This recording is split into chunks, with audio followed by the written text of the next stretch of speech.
नमस्कार मित्रों। तो आई हमारी आपकी आज फिर मुलाकात हो गई, भेंट हो गई। जैसा कि मैं हर वीडियो में ये बात कहता हूँ कि जब तक परमात्मा की परमेश्वर की मर्जी तब तक क्षमा कीजिएगा, तब तक हमारा आपका सिलसिला चलते ही रहेगा।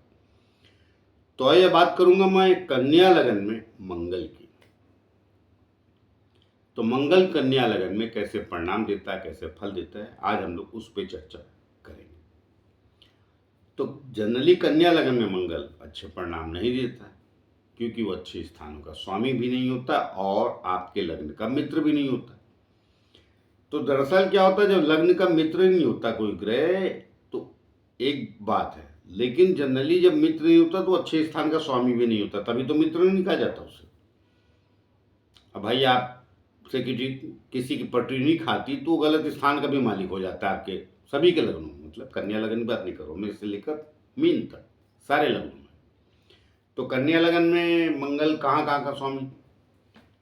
तीसरे और आठवें, दोनों गलत स्थान, दोनों रोग स्थान, जिसे पराक्रमश बोलते हैं। लेकिन यहां से ये आठवां हो जाता है, मतलब आठवें से आठवां, इसलिए इसे भी रोग पकड़ लेते हैं आपके लगन में मंगल ग्रह के लिए। लेकिन क्या ये सदैव बुरे परिणाम दे जाएगा? नहीं, ऐसा नहीं होता। या सदैव अच्छे दे जाएगा? ऐसा भी नहीं होता।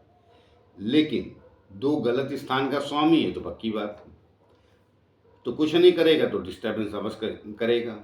जैसे कहावत अपने देश में कहते हैं, चोर चोरी से जाए मगर हेरा फेरी से न जाए। तो हर लग्नों में जब कोई ग्रह बुरे परिणाम देता है तो उतना तो रखता है।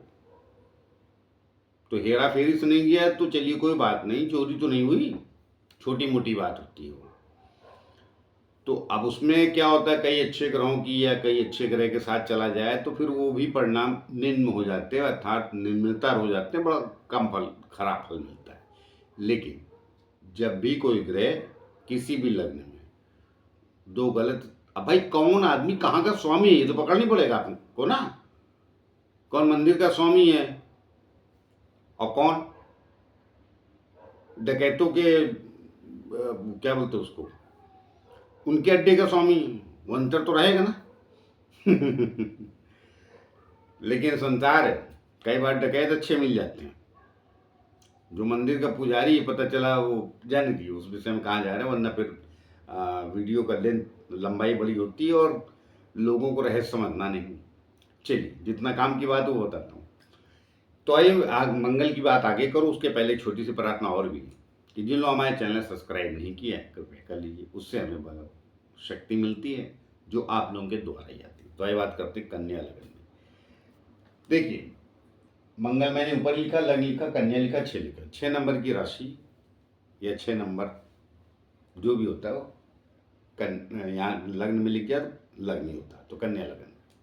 अब राशि तो मैं सभी वीडियो में थोड़ा स्पष्ट, मतलब स्पष्ट कह रहा हूँ। हाँ, स्पष्ट ही कहता हूँ और समझाने की कोशिश करता हूँ कि आप समझ लीजिए, राशि सदैव चंद्रमा से देखी जाती। चंद्रमा जब भी जिस राशि में बैठेगा वो राशि हो जाएगी। अब ये लग्न में बैठ जाएगा तो आप हम कन्या लगन, कन्या राशि हो जाएगी। बाकी चंद्रमा 12 घरों में कहीं भी जाए वो आपकी राशि हो जाएगी। लेकिन लग्न एक ही होता है, पहला लग्न, और लग्न कोई और 12 घरों में कहीं होता नहीं, पहला लग्न। बाकी 11 घर में कोई लग्न नहीं होता, यही होता है। तो जिंदगी लग्न से देखी जाती है, व्यक्तित्व लग्न से होता है, चंद्रमा मन होता है, अर्थात आपकी राशि जो है वो मन प्रधान है, व्यक्तित्व प्रधान नहीं। मन आपका क्या कह रहा है उससे चंद्रमा देखा जाता है, और वही राशि पकड़ी गई तो वो देखने पड़ता है कि चंद्रमा किस राशि में गया तो व्यक्ति का मन कैसा होगा। चलिए, तो बात तो आज मंगल की कर रहे हैं। तो मंगल आपके तीसरे, देखिए मैंने यहाँ बोर्ड ज़्यादा नहीं भरा, अब 6 लिखा दिया, इस लगा ली 6 7 8, ये तीसरी राशि, 9 10 मकर राशि, 11 छठा स्थान ये, 12 सातवां ये, 8वें स्थान पे आपकी मेष राशि आती है। तो दो गलत स्थान का स्वामी कौन? मंगल। तो ये परिणाम तो खराब ही देगा। और ये कब देगा? जब दशा या अंतर्दशा में आएगा।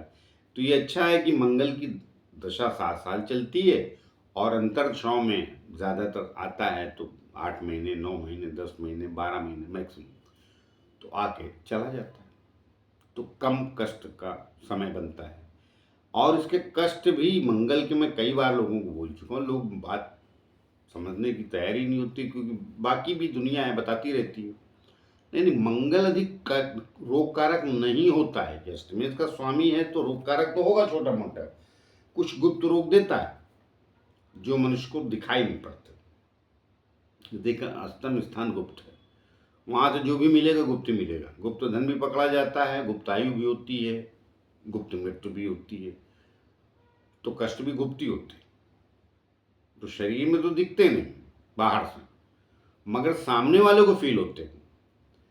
तो अब वो स्थान ही वैसा है। और मजे की बात ये है कि ये मेष राशि बैठी है, तो यहाँ मेष राशि बैठी तो ऐसा कुछ रोग हो जाता है कई बार जो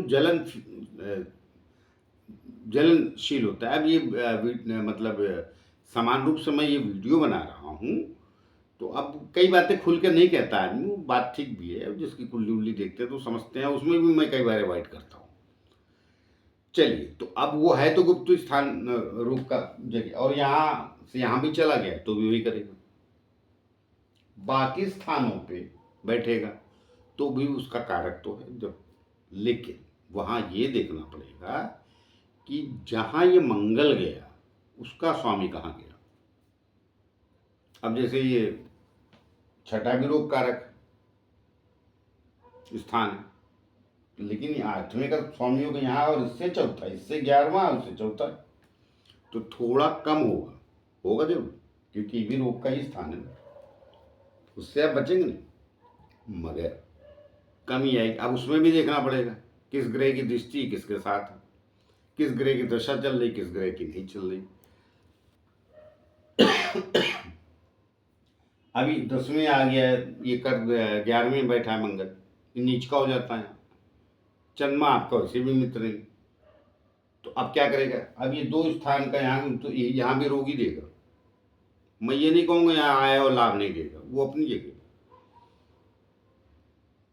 आपको वो चीज़ें प्राप्त होगी, लेकिन वहाँ भी छठ देखिए, इससे चौथा गया वो सही, लेकिन अष्टम का स्वामी, लेकिन ये भी रोग स्थान। बात ये है, लोग समझते नहीं, आए लाभ तो सब सही है, छठे से छठा है, इसीलिए जब इनके 2 के स्वामी हो जाते तो पक्का ही रोक दे देते हैं।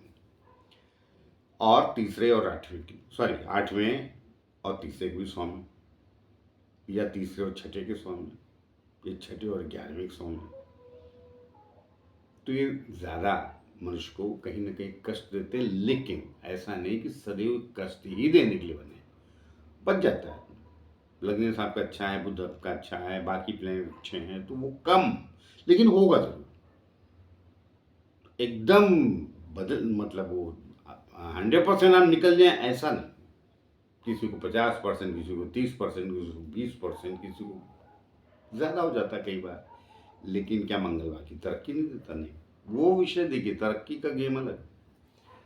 अष्टम का स्वामी यहाँ का स्वामी है सही है, बाकी रोग वगैरह तब से देखे, लेकिन बाकी जगहों पे कई जगह बैठ के ये अच्छे परिणाम भी देता है। बस अच्छे ग्रहों की दृष्टि करनी चाहिए, आपका लग्नेश देख लें। अब शनि महाराज तो मंगल को देखते हैं जब, तो 2 गलत तत्व है। एक ऊर्जा का कारण एकदम शीतल और शांत, और ऊपर से रोग का भी कारक शनि महाराज, आयु के कारक है रोग, तो रोग की भी तो कारक है। तो कुल लेते कि मंगल को भी आप ये मान के चलिए कि बहुत सदैव बुरे फल दे जाए, ऐसी बात नहीं है, लेकिन उसको बहुत अच्छा आपकी लगन में नहीं कहा जाता, ये बात स्वीकार होती है और सच है, क्योंकि लग्न का मित्र भी है बुध का। बुध है सॉफ्ट, चतुर, चालाक या समझदार, दोनों तीनों बुध से ही देखे जाते हैं। अब किसका कहाँ बैठा है वो विषय बात का है। चतुराई बुद्धि में होती है, मंगल में नहीं होती। मंगल सीधा सेनापति, लड़ाकू, रणभूमि में चतुराई करता है। लेकिन विषय तो आपके यहाँ पे 2 गलत स्थानों को स्वामी, इसलिए कष्ट कई बार दे जाता है, लेकिन खुशियाँ भी देता है, ऐसा कुछ गड़बड़ नहीं। कोई भी ग्रह किसी भी लग्न में, मैंने वृषभ और मिथुन को भी बताया, क्षमा कीजिएगा, तो वो कोई जरूरी नहीं कि कोई भी ग्रह सदैव कष्ट ही दे या सदैव सुख दे। जहाँ का अच्छे को बताया जाता है स्वामी, वहाँ भी कई बार कष्ट में आता है आदमी उन ग्रहों से। वो कुंडली का कॉम्बिनेशन देखना पड़ता है, किसके साथ गया, कहाँ बैठा, कौन देख रहा है, किसकी दृष्टि, अनेक बातें होती हैं। तो है, मिलते हैं किसी और नए विषय को लेके, तब तक के लिए आज्ञा दीजिए। जाते जाते फिर से प्रार्थना है कि जिन लोगों हमारे चैनल सब्सक्राइब नहीं किया, कृपया कर लीजिए, उससे हमें बल और शक्ति मिलती है जो आप लोगों के द्वारा ही आती। तो है, मिलते हैं, नमस्कार।